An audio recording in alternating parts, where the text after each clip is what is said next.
May mga nagtatanong sa akin kung gaano ba katagal bago kumita sa OBA, kung aabot din ba ng isang taon. By the way, everyone, bago ko sagutin yan, this is Lisa po pala, and I am a former OFW sa Hong Kong for 11 years. And gusto ko lang din ipakilala yung isa sa mga ginaguide natin na isang retired PNP officer from Isabela, si Ma'am Constancia Reyes, na kumita lang naman ng isang buwan ng ganito. Si Ma'am Maricel, na isang private employee from Mandaluyong, kumita lang naman siya ng ganito in just a short span of time. And si partner JV, na isang former OFW sa Hong Kong, kumita rin siya sa isang buwan ng ganito.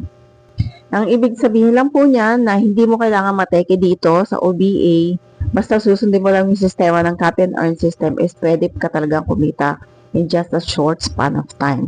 And hindi mo kailangan maging mateki kasi may mga free trainings naman na ibibigay ang company and may mga coaches na mag-guide sa'yo dito all throughout your journey.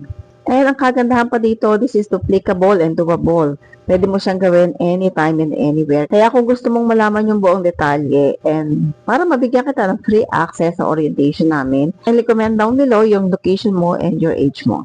See you pa and God bless.